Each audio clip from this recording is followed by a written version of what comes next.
Welcome to the World of Eora, a news and lore podcast about Pillars of Eternity and Avowed, as created by Obsidian Entertainment. I'm your host, Eric, aka Gingerino. Thank you all for listening. Let's get into today's lore.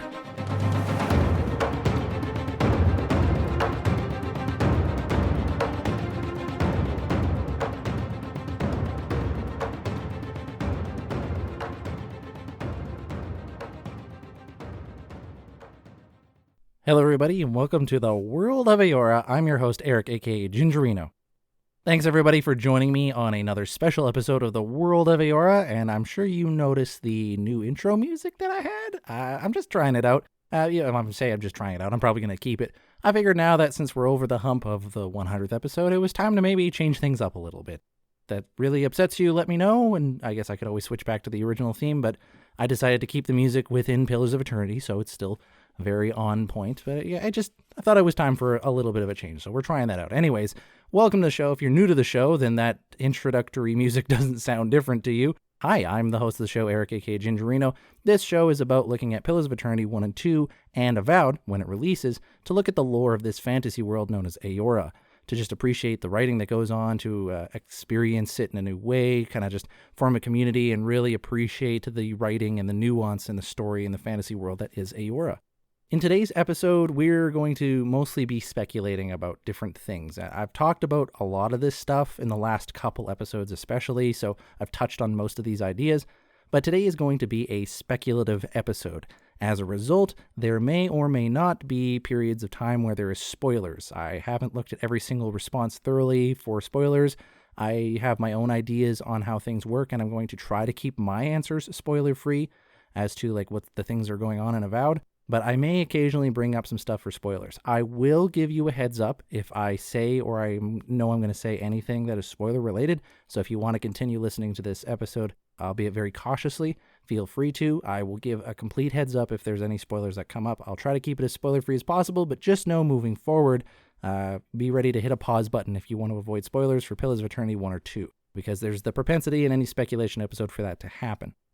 So what my hope for this episode is basically that we're going to answer some questions about Avowed. Now, nothing specific. It's more of a generalized, what do we think is going to happen in Avowed with the story, with our character growth and development, with character creation, gameplay mechanics, and things like that. I am obviously going to focus a little bit more on the story and the lore, because that's what this show focuses on. So asking about what kind of godlike are we? What is the Dream Scourge? What's going on with the story of Avowed? Who are this godless faction we've been hearing about? And so we're going to be talking about a lot of that stuff. If none of that is sounding familiar to you, then that means that you probably haven't seen either the story trailer revealed at the Xbox June showcase on June 9th this year, or you haven't seen the follow-up deep dive video through Xbox's official YouTube channel, through the official Xbox podcast. I highly recommend watching those two videos. And if you feel like it, listening to my previous 2 episodes that I just released on both of those trailers in recent. So episode 99 was about the story trailer and the lore we saw there. And the previous episode of this, number 100, was where we looked at the deep dive 27-minute video and all the stuff that we saw in there. So I highly recommend familiarizing yourself with some of that content before diving into this episode, as we're going to be speculating a lot of information that is from all of those different sources. That being said, if we're all ready and raring to go, we're going to dive into the lore right away. Before we do, I will point you in the direction of some news that we have. This is something I've mentioned last week, but I'll mention it again. We have confirmed that the 4th character is Marius, and that he is actually a Pargrunan dwarf. So I had speculated that perhaps he was a dwarf from the island nation of Nasitok, and I was incorrect on that. But it was cool to see him officially announced. And you can actually go see his character in the fan cosplay kit on Obsidian's website for Avowed. As well, this isn't so much news, but it is just an interesting read.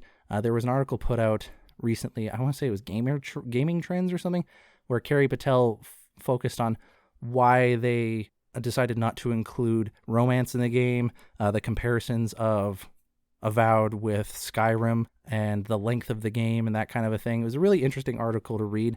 And it didn't give up anything new, but I think it just put a lot of stuff in perspective. And for me, it made me want to replay The Outer Worlds, because The Outer Worlds is often compared a lot to Avowed in terms of scope and I think development process. But in terms of tone for the game, Pillars of Eternity 2 Deadfire is going to be a lot more in line with the tone that Avowed has. So if you're looking to get into the Avowed mindset, if you will, I highly recommend playing Pillars of Eternity 2 Deadfire for the tone of the story and the world. But if you're wanting to get a feel for the gameplay, maybe jump into the Outer Worlds. And that'll kind of give you a little bit of a ballpark in terms of what to expect when Avowed comes out, or at least give you that headspace. Another news to go over, there are some other articles that had come out since the beginning of June, like through Xbox Wire and Game Rant and Sports Illustrated, oddly enough. Obviously, if you want to go check any of those out, you can find them on Google. Nothing we haven't already covered in recent episodes. No new news to go through that, but interesting reads. And obviously, it's just super exciting to be in the Avowed and Pillars of Eternity community right now to kind of get that stuff. Anyways, so I asked a lot of you on Reddit and whatnot about any fan theories that you have for Avowed, whether it is gameplay or story or character development, anything of the sort. And I also went through and just looked at general posts that people had put about that kind of a thing. And I rounded up a bunch of answers, and I'm going to give my own response to those questions. As well, some of you who posted on Reddit, I'm going to put your answers on today's episode as well. So join me in diving into a speculative episode on what we might see in the game of Avowed. I'm curious. What exactly did you find there? So I'm going to start off with my own theories on a lot of this stuff, and then I will dive into the specific responses from you guys on Reddit. I put out a request on the Avowed subreddit requesting theories on the Avowed game, whether it's story or gameplay or mechanics, anything like that. The questions I'm mainly focusing on are what the Dream Scourge is, what kind of godlike are we, what is the overarching story of Avowed, and then I didn't include this in the post, but I'm also interested in the faction of the godlike. So we're going to be talking about all of those. As well, it was interesting to look at the, I think the journal screen, the menu screen, as seen in the deep dive video for our character. We got to see a little bit of character advancement, so just some of the pause menu, and look at things like that. So there's some speculation that can be offered there. So I'm actually going to start off with some of the more gameplay mechanic stuff. I might come back to it later as I think about things, but I'm going to start off with more of the gameplay mechanics and what we might expect. I've been playing the Outer Worlds a little bit recently, and so I have some idea of like what's been going on. I mean, a lot of us have played the Outer Worlds. It's a little more fresh in my mind, so I've been having some more thoughts lately is kind of what I'm saying. Now, we don't get a lot of the menu when we watch the deep dive video through Xbox's YouTube channel. We just see that when you have the menu options open, there are tabs for the abilities, the character, the inventory, the journal, and the map. Nothing too surprising there. Seems pretty straightforward. In the abilities section, we have categories of fighter, ranger, wizard, godlike, and companions. So as we level up our character, we'll be going into those 5 different trees, and we'll be leveling up under those 5 categories. So fighter, ranger, wizard obviously lines up with the whole like rogue, mage, and I guess fighter type of classes kind of thing that we're going to see. We got to see a little bit of the abilities in each one of them, although we didn't get to highlight all of the abilities, but we got to see the amount. We also got to see the upgrading screen for equipment. And so with that kind of thing, we've got a little bit more of a feel for the game. We didn't get to see character creation, but we can have some things I think to expect in there. One thing is that we did get to see the attributes that are going to be in Avowed, and it's the same attributes that we see in Pillars of Eternity. That is might, dexterity, constitution, intellect, perception, and resolve. So those are the 6 main attributes that we see in Avowed, and they are largely in line with what we see for Pillars of Eternity. Obviously, they've been changed a little bit because of the different genre of game, but it's nice to see those things there. So I imagine that we're going to have, to some degree, be able to select some starting statistics. Now, I did notice that the starting statistics for the game, or at least in the video we saw, that the character that was playing was level 8, and that the statistics involved were only at like 1s or 2s. So at one point in the character screen, we see that the attributes they only add up to 11. So at character level 8, the person who is controlling the character in this game has 11 points distributed to their attributes. I don't recall, and I can't quite see on the screenshot that I'm looking at, whether or not they have any more points to spend. I think they had like 1 or 2 points to spend. And obviously they could also be respecking, so we don't know if there's some stuff behind the scenes or that there's anything being controlled in the deep dive video. But it seems to me that you start the game off with a couple of points into one or two of these attributes. I feel like that's a safe thing to surmise. But again, this is all speculation. That's what this whole episode is. And then as you level up, you get 1 point that you can put into one of these attributes. It's an interesting thing to see compared to Pillars of Eternity, where you set your attributes and they relatively stay static. They don't grow as you go. So it's interesting to see this at play. And I wonder if it'll also follow the narrative of our character getting more and more powerful as we play through the game. We become more of a significant role within the world itself. So it's interesting to see something like that, because even in the Outer Worlds, you get to start your opening statistics and they relatively stay static through the entirety of the game. But it seems like in this case, we are actually able to increase some of these statistics as we level up. Again, my guess is that depending on what race or what background or anything, and probably just a free point or two, we get to select which skills we would like to start the game off with that are a little higher. That's my guess anyways.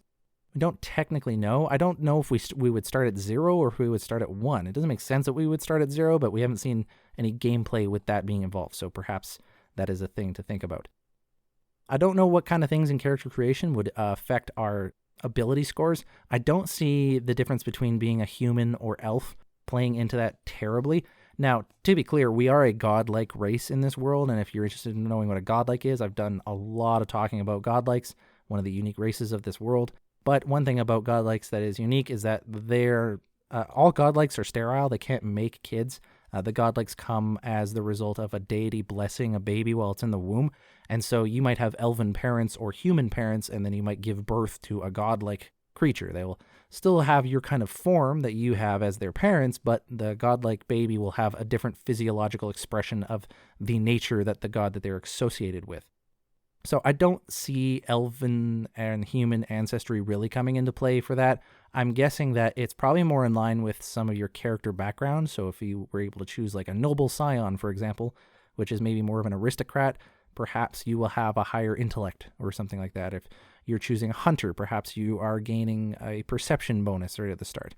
So I'm willing to bet that there is a number of backgrounds that you can select that will increase at least one attribute. So at the very minimum, I'm expecting to see 6 backgrounds. I suppose there could be 3 backgrounds to choose from, and then it could like give little boosts to 2 different attributes at a time.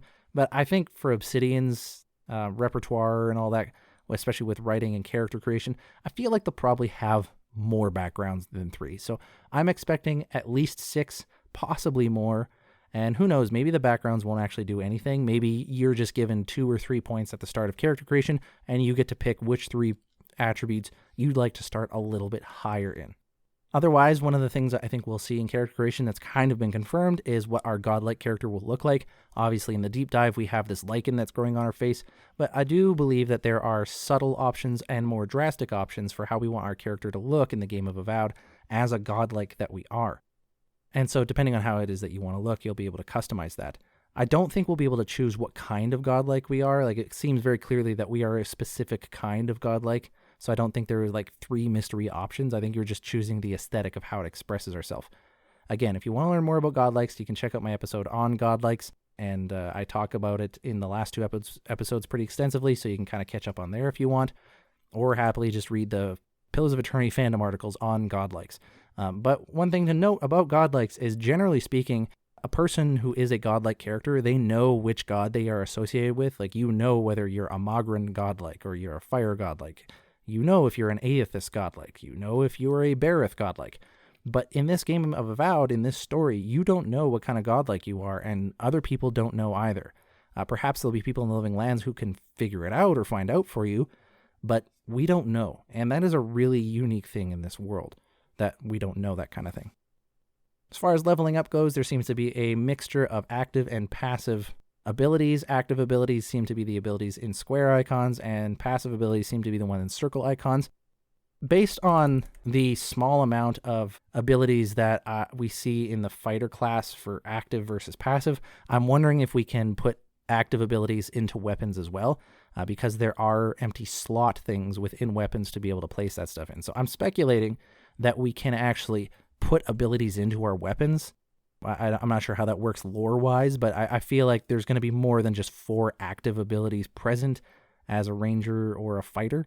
But who knows? Maybe it's the mixture between those class trees that does that. But that's just kind of my guess, is that each weapon will have its own unique set of moves that you can put out, whether you have to equip them on through the equipable slot or they just come with it as you level up. Who knows? I'm not seeing a lot of requirements, like attribute requirements for things. Like, it doesn't look like you have to have a resolve of 10 and to unlock this particular ability. So, and I also don't see a skills tree in the sense of like you see in Pillars of Eternity, where you have like skills of Arcana, the skill of survival or athletics. So I don't think we're actually going to see a lot of that stuff. That being said, there is a character tab in the menu that we don't really get to look at. So who knows? Maybe there will be some skills that come up in scripted interactions. I don't know if they're keeping that or not. So yeah, that's just some stuff there. Diving more into the stuff that I'm usually very interested in, I'm going to jump into some of the questions of what the Dream Scourge is, the godlike we are, the overarching story of Avowed, and the godless. Those are the four main things that I want to talk about, but there are other insights and theories that people have that ask different questions. The first thing I want to kind of quickly point out is that these four things I'm talking about, I think personally, and I think it's kind of obvious, but I suppose it maybe technically could not be true, but I feel like narratively and from a writing perspective, it makes sense that there's a connective tissue between these four things. So the Dream Scourge, which is the soul corruption you're here to deal with, the mystery godlike that you are, not knowing which god that you are blessed by or associated with, the overarching story of Avowed and the choices we're going to make, as well as the godless faction, I feel like there's a connective tissue between all four of those. And again, that just makes sense from a writing perspective. It makes everything a little bit more compelling. If all these things are disjoint and separate from each other, I feel like that makes them a little less impactful. Whereas if they're all connected, the world seems more epic and grandiose. But then again, I'm not a professional writer. The people at Obsidian have been making great games, especially from a narrative perspective, for years at this point. So I trust them if they are separate. But to me, it makes sense that they will have a connective tissue. And I think a lot of people out there as well intuitively agree that, like, yeah, there's something connecting them. For me, I am thinking that whatever the Dream Scourge originates from, I think whatever that thing is also where your godlike status originates from as well. And I think it has to do with either the godless faction themselves or the entity that they believe exists that they worship, which isn't in line with any of the regular pantheon in the world of Eora. And I think it's going to be the unraveling of that story and the connection between those three things that is going to be the mainline story of Avowed. We're being sent over to the Living Lands to deal with the soul corruption because the Emperor is worried that this plague is going to break out and get to his empire, so he wants you to eradicate it. But while you're there, you learn that your soul, which souls in this world live on a cycle of reincarnation, you'll learn that you have a past life in the Living Lands. And that actually, in one of your past lives, you played a really pivotal role, perhaps in the Godless faction, either a member of the Godless faction or one of the people persecuting the Godless faction. And as you explore this past life and the things that you did in the past life, you learn more things that you can do here in the present. You learn a little bit more about the Dream Scourge, and perhaps you learn where it originates from. And as you learn where it originates from, you start to see comparisons to your godlike abilities. Maybe your godlike abilities grow. Maybe your godlike aura responds to this new knowledge in some way, until eventually you get to the source of the Dream Scourge, which will also be the source for your godlike status in the first place. And I think also that source is the thing that the godless faction from many, many, many, many years ago worship.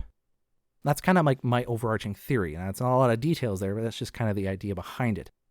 But what is this entity or this thing behind the Dream Scourge, behind your godlike status, and is the source of worship for the godless faction? Again, for those who don't know what the godless faction is, I discussed it on the previous episode, but I'll just bring it up here. They were a faction of people that lived on the Living Lands many, many, many years ago. All the ruins that we're seeing in these trailers are very likely ruins of this godless people. And in their artwork that you see in murals on their walls, they are depicting as worshiping a god, but that god is not known by the rest of the world as being in the regular pantheon. And as far as everyone's concerned, there are only the 11 deities of the world that exist. There is no other deities out there, and so that's why they're referred to as godless, because whatever they're worshiping clearly doesn't exist. So what is this entity that I'm theorizing is at the source of all this, that actually created the Dream Scourge or perpetuates it, and that blessed you to make you the kind of god like they are, and as being worshipped by the godless a long time ago? I have a couple ideas on what it could be. One, it could be another deific entity, like it could be another god of this world, perhaps one that, because of its very nature, remains unknown. And perhaps, given the events of the end of Deadfire, now they are able to be observed, for lack of a better word. We could call it the quantum god, if you will. It could be a deity that is not connected with those gods from the Pillars of Eternity world. It's something else entirely, but it has the same kind of nature of the gods themselves, if you will, right? So you have these 11 gods in the world of Eora that have existed, and there's a whole bunch of lore associated with them I won't talk about because it's not necessary for this theory. Perhaps as well, though, there is another entity who is just like them. It may or may not have come into the world in the same manner, and it may have the same nature or history, who knows, but there is just another entity like them that has up until now remained hidden for whatever reason, and now it's maybe being known. So that's one theory, is that there is this hidden god in the world that is working behind the scenes or was unobservable or is only now deciding to jump into the fray on the divine front, which again might tie into how the ending of Deadfire goes. I'm not going to lean into that too much because they constantly repeat that you don't need to play any of the previous games in order to understand this one, so I don't want to rely on any theories that mean you have to know what goes on there or that they will have to explain it. But that's just something that might tie in for those who are in the know. Now, there is a little bit of lore that could be associated with this. When we play Pillars of Eternity 2, Deadfire, this isn't really a major spoiler, so don't worry about it too much. We learn about this hidden nation of Yezuha that exists somewhere else, and they're described as worshiping God. Not gods, God. Now, that might just be the way they describe the deity. Maybe they think that all the gods are actually just one god or something. We don't really dive into it too much. But there's definitely some potential there that they are worshiping something else. And so maybe the godless in the Living Land were worshiping the same thing at one point. So that's one theory.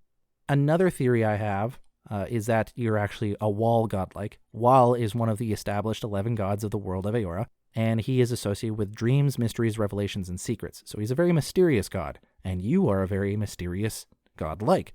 So that lines up. As well, when you play the Forgotten Sanctum DLC, there are mushrooms everywhere. Wall isn't directly associated with mushrooms and fungus, but when you play that DLC and you get involved with other Wall stuff, there definitely seems to be a lot of fungus around for some reason. So, I don't know, maybe Wall is connected to fungus in some way, shape, or form. I don't like this one as much because I think I think one of the gods of Eora being your secret god might be a little too much of an easy answer. That being said, a whodunit kind of idea of like, can you figure out what kind of god like you are? That is kind of fun. So maybe one of the maybe one of the gods of Eora is your patron god, if you will. Galawain would be another, I think, contender just because of, mushrooms being nature related and all that. So Galawain might be another contender. I do have another couple of theories.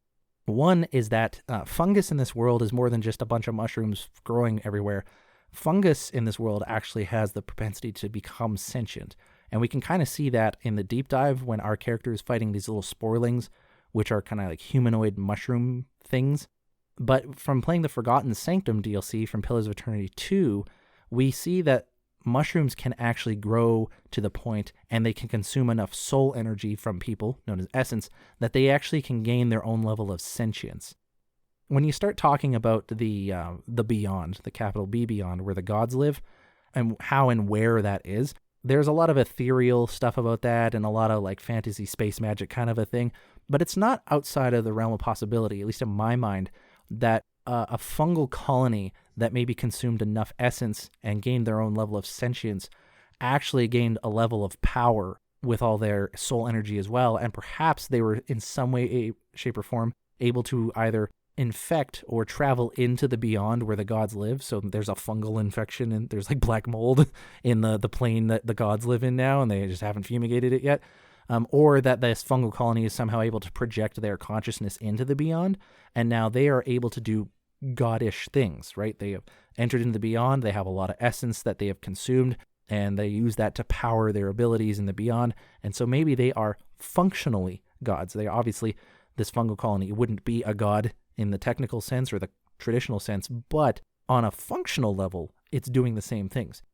So perhaps that's where the Dream Scourge is coming from. That would also explain why the Dream Scourge is heavily associated with mushrooms, is because of fungal colonies behind it. It would explain why your character has a growth or a fungal growth like lichen on their face. So that is definitely a possibility that there is this sentient mushroom colony. And when I say sentient mushroom colony, I'm not saying that like it's just some personalityless thing. Like when they become sentient, they probably would have some level of personality. So it would still be a very interesting character, and I do mean that word character, to actually engage with. So there's that one, and I'm really leaning towards that one. There's a lot of water that holds there. It's a little far-fetched, but I like it. I don't know what else to say. The last theory I have, and this one I think is probably a little more likely, even though I don't like it as much. It's still, it's still a good theory, but of course it's my theory, so of course I'd say that, is the living lands themselves is sentient. So we saw in Pillars of Eternity 2 the introduction of luminous Adra, and that was very unique to that area for a very specific reason, and it affected the area in its own unique way. And I'm wondering if there isn't something that unique is going on with the Adra in the living lands that actually makes the land itself sentient or cognizant of its own existence. Obviously not the dirt and the earth and all that kind of thing is just like, oh, I'm an island and I know that I'm an island, but like just that area alone, it's almost like there is this omnipresent ethereal consciousness that resulted from something unique that's going on in that area. Just like something unique in the Deadfire, the luminous Adra was causing things over there.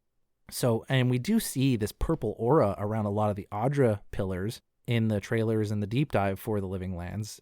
So there's some water that's being held there, that the Living Lands themselves are actually alive. And I give a little credibility to this theory because they named them the Living Lands over at Obsidian. And of course, that could just be about the fertile nature of the land itself. But I feel like at Obsidian, they have a different naming scheme for things. And the fact that they settled on the Living Lands, to me, I think that maybe the idea might have been pitched or perhaps decided upon that, hey, maybe the lands are actually alive. People think that it's about the fertile nature of the lands, but secretly we at Obsidian know that it's because the land itself is actually sentient in some way. Wink. So obviously, I don't know, I'm speculating, but that's one thing I'm leaning towards, is that the land itself has got this new level of consciousness. And it also explains why it might have created the Dream Scourge. Perhaps there are these people, like the animancers that you run into at Fior in the Emerald Stair. Perhaps they're doing something that threatens the livelihood of the Living Lands themselves. All these foreign people are coming on, and they are causing a lot of damage, perhaps. And so the Living Lands creates or manifests this Dream Scourge as a way to deal with these people. Perhaps the Dream Scourge has now run amok. Perhaps it has gone a little bit out of the control of this sentient thing that is the Living Lands, and that's why one thing you're going to be able to do is help out with that. So you can either help the Living Lands move the Dream Scourge in the direction it wants to get people out and keep itself safe. Who knows? Maybe the Living Lands is guarding some ancient secret. Maybe there's some metaphysical thing in the Living Lands that the world needs in order to continue surviving. Otherwise, the world will just rot and decay. Maybe there's a spiritual equivalent of the polar ice caps in the Living Lands, and we're threatening it or something like that by moving in there. And you could shoehorn a little bit of environmental message into that story as well. So, but yeah, so that's another theory I have. And so you would actually be a Living Lands godlike. The Living Lands being a fertile land, mushrooms, I think, being a really interesting type of life that exists in the world. When you start to really get into the type of living thing, even in our own Earth world, of what a fungal colony is, what mushroom spores are, like they're really fascinating on a biological level. So I feel like that's actually a really good image for what kind of Living Lands godlike you would be. And obviously the story there is you're coming to eradicate the Dream Scourge, and then you learn that the Living Lands wants you to maintain it, and then someone else like Inquisitor Ludwig wants you to actually just harness it for yourself. So I feel like that last one is the most likely out of all the ones that I've proposed, even though I like the third one the most. So that's kind of what I'm going with there, is those are the main questions I'm thinking of in terms of the story. Now, I had some previous theories that the Dream Scourge was created by an ancient group of peoples, which in this case would probably be the Godless, as a result of some sort of a war, which there is a little bit of lore to associate with that. There's a book called The History of Eora, Volume 5, The Great Orlan Empire, which talks about how the ancient society of the Engwith could not abide a competitor, certainly not a rival. And so they found this Orlan Empire in the northern valleys. Now, Engwithan people as an ancient civilization, they wouldn't have called the Living Lands the Living Lands. They might have called it something like the Northern Valleys, which is an apt description of the Living Lands. So, theoretically speaking, according to this book, there might have been an Orlan Empire, which we would now call the Godless, we surmise, that lived in the Living Lands. Engwithan people couldn't contend with the idea that there was competition out there. And so basically, it doesn't say what happened as a result of the Engwithans feeling this way, but like the unwritten thing is that the Engwithans went and did something about it. So I had surmised at one point that perhaps the Orlan Empire were getting attacked by the Engwithan Empire, and that the Orlans created the Dream Scourge as a biological weapon. And so that could still be true. And whatever it is that the Orlans worship, whether it's the Living Lands, a hidden deity, or a fungal colony that gains sentience, perhaps that thing has decided that weapon needs to be activated now as a result of what's going on in the Living Lands in modern day times. So that theory still kind of holds water. But I'm a little less on that side now. I think that theory was given by someone else on Reddit. I just sort of latched onto it. But definitely the Dream Scourge, the reason I think that the Living Lands is sentient is because Giada refers to you as potentially being the Living Lands protector, which I think to me gives the idea that the Dream Scourge was meant to be a positive thing for the Living Lands. So that's why you would want to cherish it and nurture it and help it grow. So that's my thoughts. Let's start diving into some of your thoughts. So this does have some spoilers in it, and there can be pretty major spoilers for the first Pillars of Eternity game. So at this point in time, if you are wanting to avoid spoilers, I would say maybe now is the time to dive out. I gave all of mine non-spoilery, but I'm going to honor the way the people wrote it here. So if you're wanting to for sure avoid spoilers for Pillars of Eternity 1 or 2, then now's the time to get out.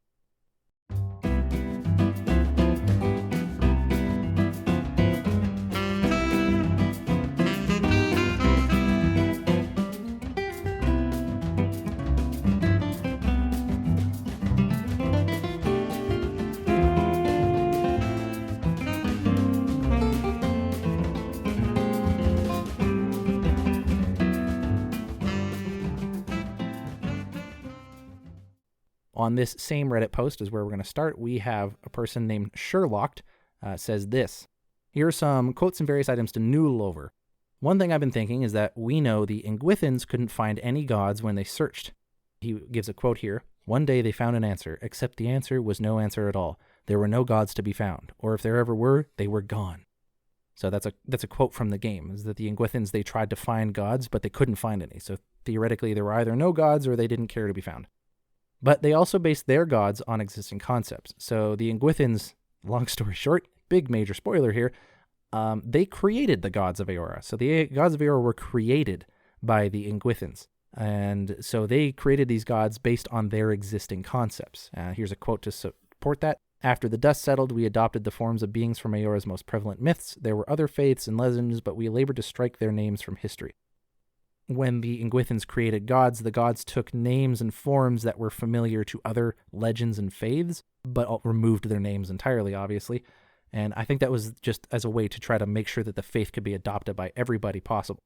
This is supported by looking at Remergond, and you can see in places that predate the Engwithan people, there were actually icons that are now associated with the god Remergond. So that supports that idea that when the Engwithans created gods, the gods then adopted these monikers and images from other places.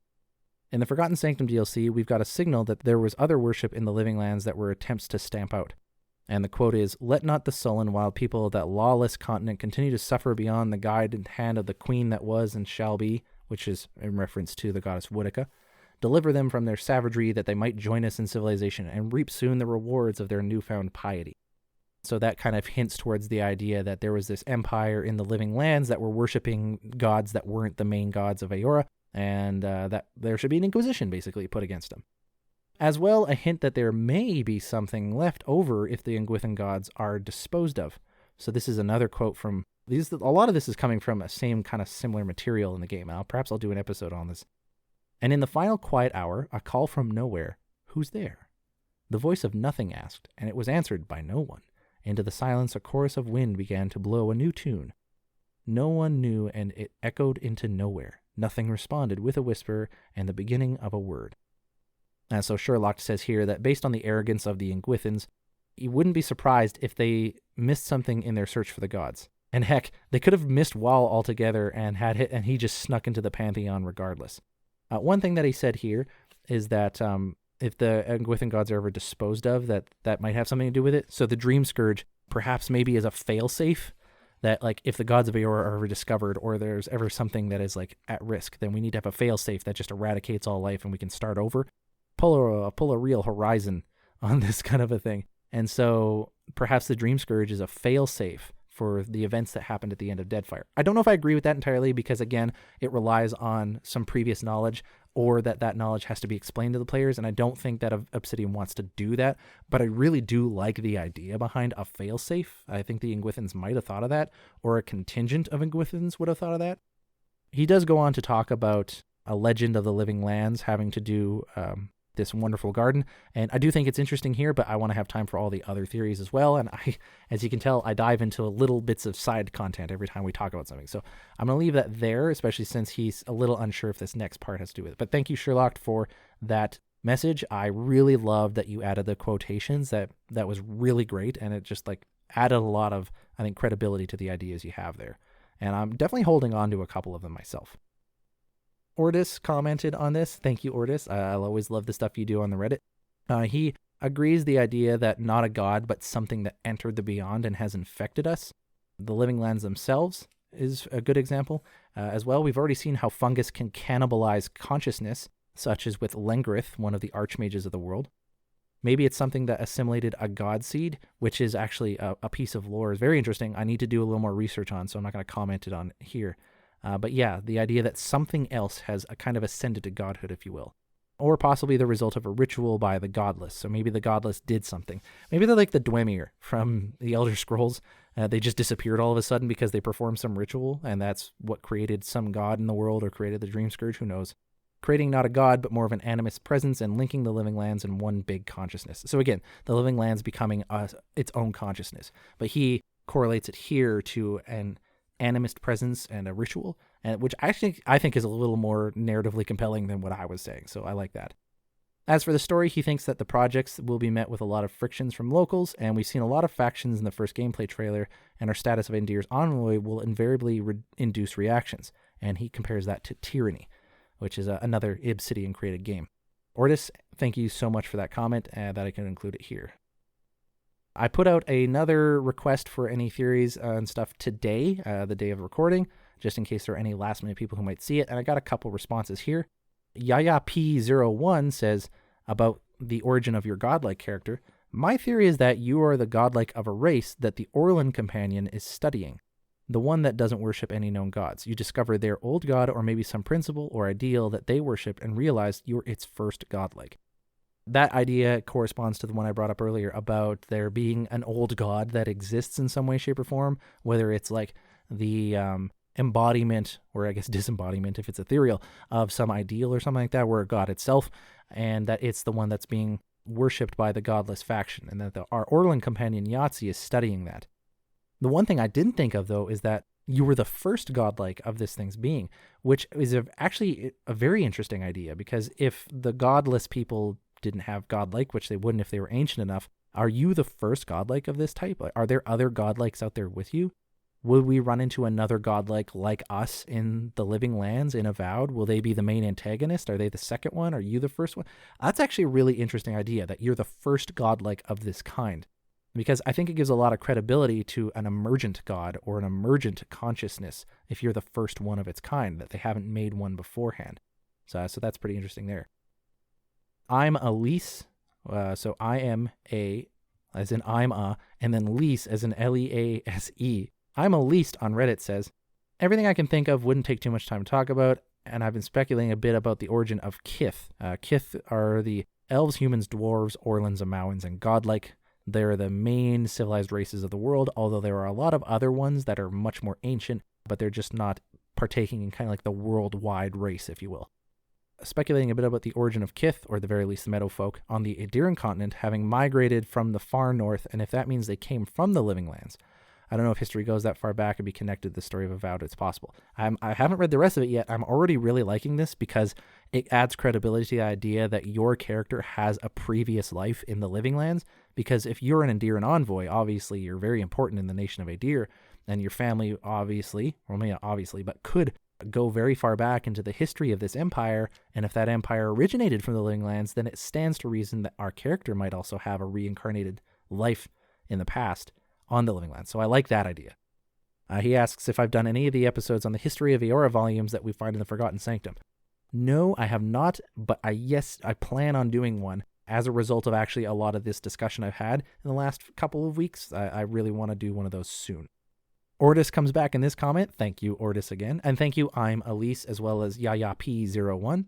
Is that YayaP or Yayap? I'm not really sure. Anyways, thank you all for your contributions. Ortis comes back onto this post to add that you can use the key art of Avowed as a start.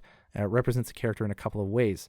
If we are a godlike of the Living Lands itself, a sort of animist entity, either awakened by the godless after the destruction by endless gods, or another thing, like a connection between the essence of the land itself, through trees, fungus, Audra, etc., and the Forgotten Sanctum can give us a good idea of this. So this key art is our character because the land almost live underneath our skin and our soul. Our nerves are the fungus, our bones are the Audra, etc., symbolically or not. For me, it also represents how the fate of our character is linked to the land and its inhabitants on a more political side. It's part of our mission to tame the Living Lands, and like in Tyranny, we'll get to know its factions and influence them. I really like the key art for Avowed, and I have, like many, I'm sure, thought that there is a lot more hidden in that imagery than we realize about our character and the story of Avowed. And I really like the direction that Ortis is going with this.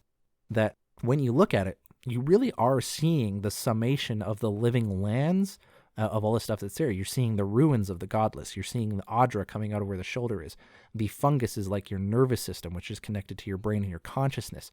And it's like everything that is exterior to you as a person has almost been ripped off of this key art character. And so it's like, yes, the Living Lands is inside of you.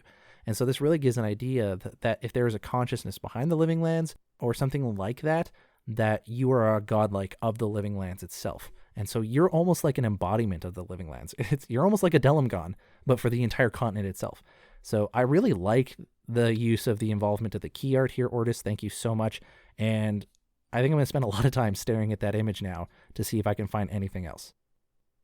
Moving on from those two posts where I request things, I have a few here on Reddit that I just want to bring to people's attention that were posted on their own. So the first one, this is more of just a data dump, but I'm going to put it here anyways. The first one is contributed by Ortis. Thank you, Ortis. It's called Speculating on Abilities, and this is basically just a breakdown of the numbers that we see for abilities. We've only seen 3 of the 5 ability trees for the game. I've mentioned them earlier before. Here's a breakdown of some of the things that we see. We've seen 4 active and 11 passive abilities for both the Ranger and Fighter skill trees. The Wizard one has 22 active abilities and 11 passive. In total, there are 63 abilities total, 33 passive, 30 active abilities. Each of them has 3 ranks. Some of them add new mechanics, like Tanglefoot adds poisoning, for example. So without counting the other trees, 189 points would be required to buy everything. If we assume 1 point per level, I think it's pretty safe to assume that we'll have different builds that are possible, and each active ability seems pretty impactful, like becoming invisible or destroying walls, etc., etc. If we have unique abilities and attributes on top of that, then Ortis is pretty pleased. So he's basically just breaking down the amount of abilities that we're seeing. Because I don't know about you, when I first saw it, I was a little underwhelmed, be like, oh, that doesn't seem like a lot. But when you break it down like this, because there's probably almost certainly going to be a level cap, it seems like you can only make a certain build at a time. And so there's a lot of emphasis to be able to replay things or respec. I'm really glad that that's an option in the game because there's a lot of abilities and there's no way you're going to have 189 points within the game to buy everything. So you're going to have to pick and choose the kind of character you want. But again, thankfully, it's a respec, so don't worry too much if you think you made a mistake. Thanks, Ortis, for that contribution. Downtown Warthog 581 has a theory on Avowed's story. My theory tries to explain the uniqueness of the Living Lands, existence of the Dream Scourge, and main character's bond to the Living Lands, as well as them being a godlike. As we learn in Deadfire, every god has a titan. This is true. The gods at one point had a titanic body that they roamed the world with, but they have since then left those titanic forms. When we get to Ukaizo, we see their resting place, but only 8 of them out of the 11 total. One of the missing titans is Abidan's, which rests in the White March after he was killed. The other one is Walls, who hid it in the Deadfire, even from himself. It's true. The god himself didn't even know that he hid it there, because it's Wall, and he's a mystery. And my theory is that the Living Lands are actually the titan body of Galawain. That's why they are so lush and diverse, him being the god of nature and all that.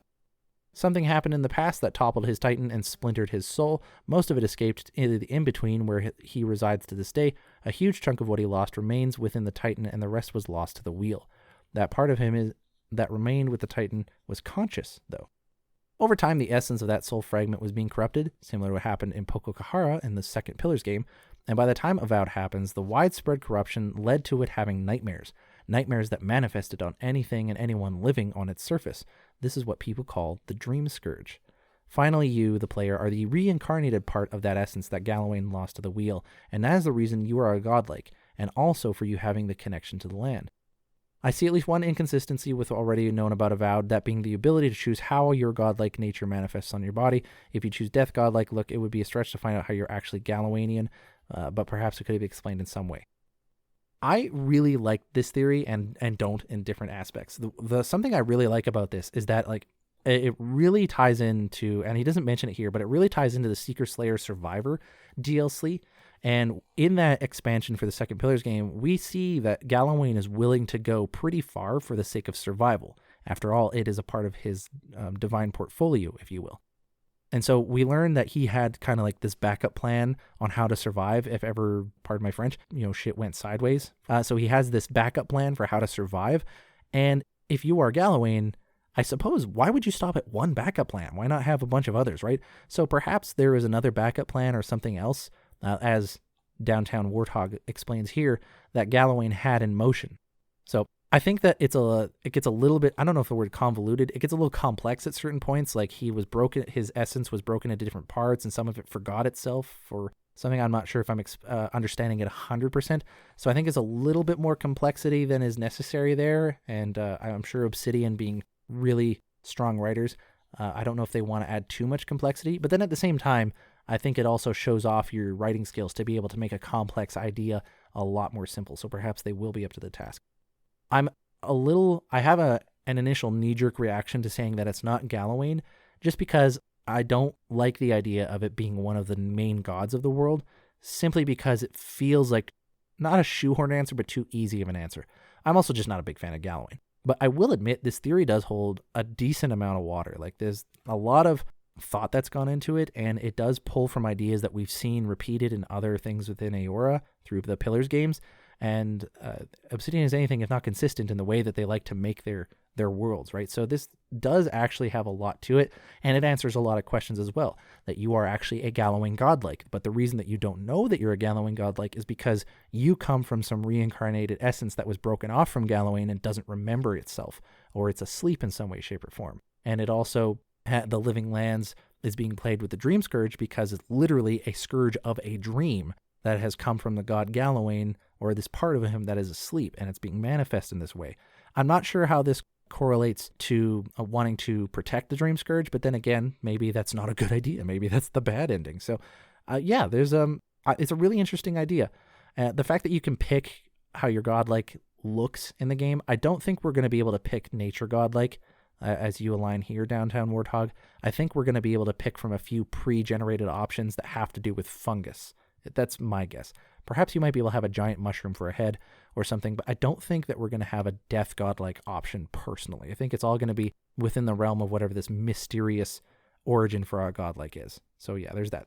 Thank you, Downtown Warthog. I love that theory, and I really like the connections that come with the other areas of Pillars. Like I brought up the Seeker Slayer Survivor DLC. I know you didn't mention it, but I immediately thought of that, and I think there's some credibility to this idea. The next one comes from Captain Dog 700, and its title is So We Have No Idea Which Godlike We Are. This person said, first thing that comes to mind is nature godlike favored by Galawain. I feel this is fair, because, again, Galawain being more of the nature god, although I don't think that's his actual title. I think his official title is Lord of the Hunt in all of its forms. But regardless, Galawain is heavily associated with nature and fungus. Lichen, that stuff grows in the forests, grows in the trees, nature, right? So it makes sense. Galawain is an easy answer, which I think is why I resist it, because it seems just too easy. But, leave it up to Obsidian to make the easy answer actually way deeper than I think. Anyways, so favored by Galawain, some of them do grow fungi. Carrie Patel explicitly stated we don't know which god we have been touched by. By appearance alone, we can't tell if there are any of already known godlikes, but if we assume that it's a new one, then we could have been favored by any god. For example, Andra touched have 2 types of godlike, moon and marine. I'd want to bet right away that we have been touched by Wall, god of dreams, secrets, mysteries, and revelations. Yes, thank you, Captain Dog 700. I am on that team. I'll admit selfishly so, because Wall is my favorite, and I want to know more. Anyways, and it's directly tied to the Dream Scourge epitome. Epitome? Did I read that right? The Dream Scourge epitome, and why the Emperor has chosen us to investigate in the first place. I also think that we've become a godlike after the Dream Scourge outbreak, and not by birth. Oh, that's an interesting idea. I never thought of that.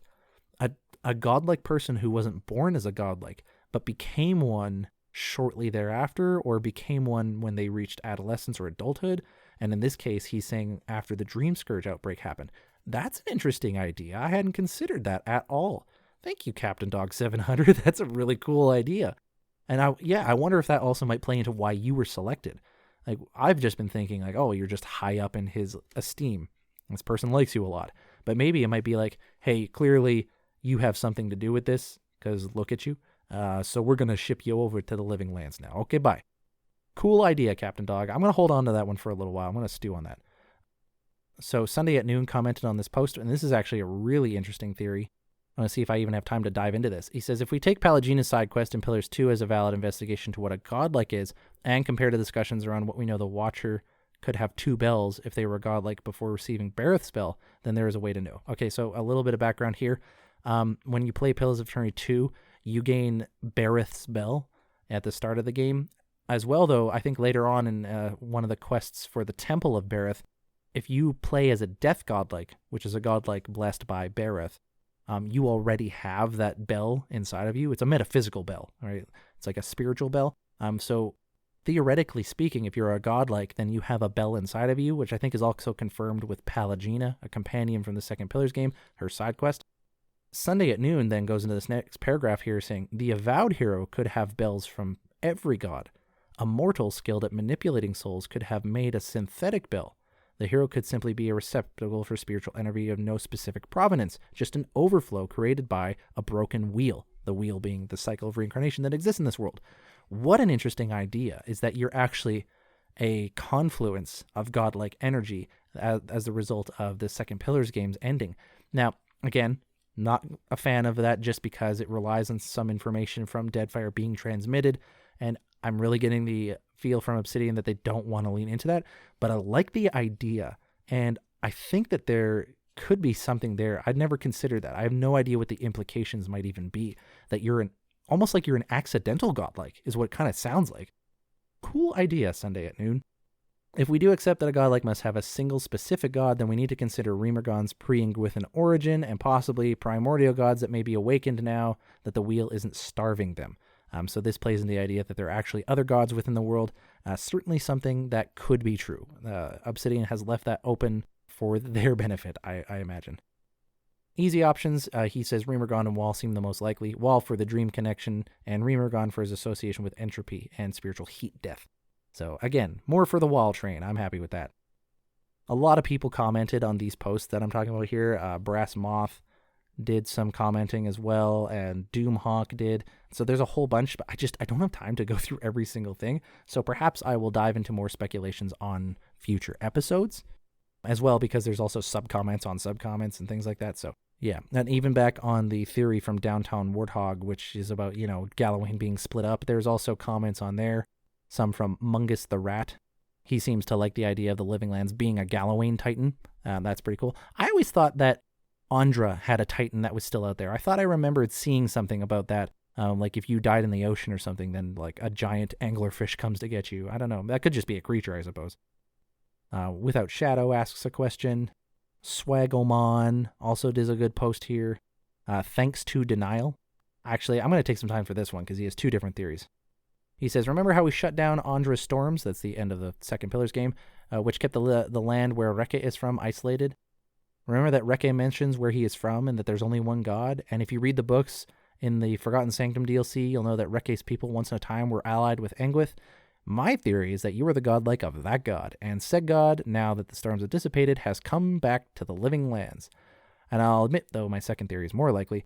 I think the third missing titan is that of Woodika's. It is mentioned that she was cast down in the distant past, and that could be that we are the godlike of Woodika. Would also play nicely with the presence of the Inquisitor Lodwyn on the Living Lands, the very same paladin of Woodika we met in the Deadfire, and the sword that we saw in the very first trailer, which is linked to Woodika. I should do an episode of that going back through all the trailers.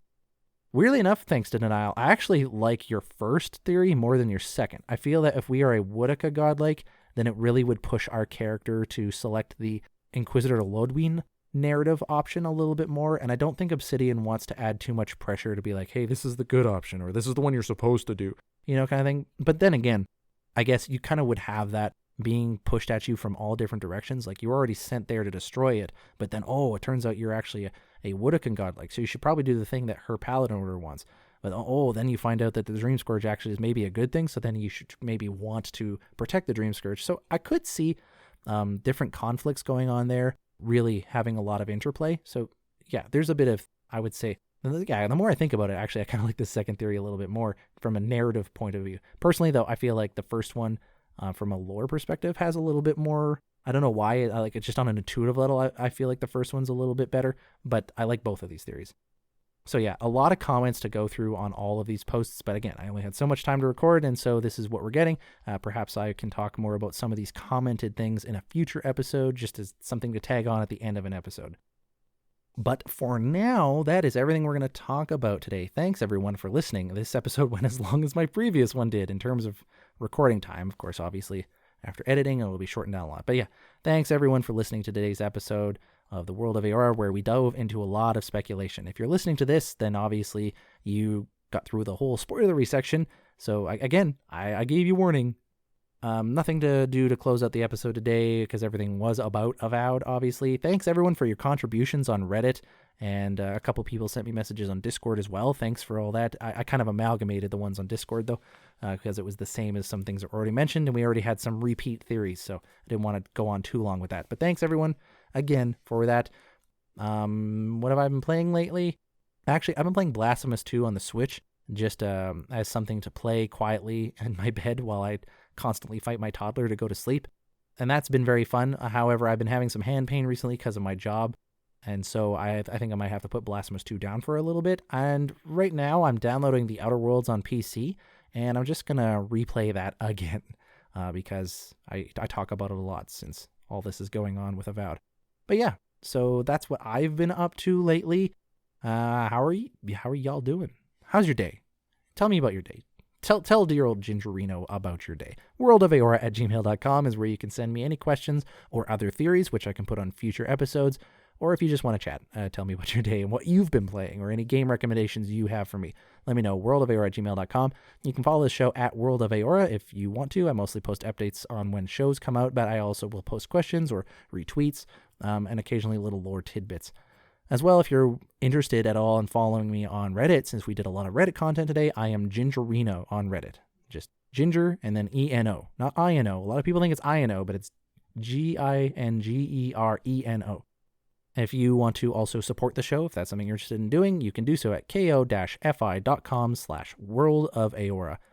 Thanks everyone for listening to today's episode. It was a full speculation episode, a lot of the information that we had on previous topics, so I know I didn't do as much explaining on today's episode, but that was the whole point of it. So thanks everybody for contributing. Thanks for listening in. And if this gave you any ideas and or you want to add to any of these theories, again, please send me a message and I'll happily include it on a future episode. This was a lot of fun to do, and I look forward to doing other ones in the future. I don't know what my episode next week is going to be like. I am thinking of doing, as someone mentioned in one of the comments today, a episode on the History of Eora book set that we see in the Forgotten Sanctum DLC. I'm also wanting to do at some point a re-record of the Aediran Empire lore episodes I did way back at the start of this podcast. There's a whole bunch of topics, actually, just from watching all these videos, that I could re-record some things and touch on some other ones. I could dive into the Steel Garrote. If there's any topics you want to hear on, especially given all the Avowed-related stuff, and maybe you just want to hear about it as a result of that, or you just think it'd be interesting, worldofeora@gmail.com is the place to email. Anyways, I'll let you go now. It's been long enough. Thanks everyone for listening to today's episode. Love y'all to death. I'm your host, Eric, aka Gingerino, and I'll see you guys next time.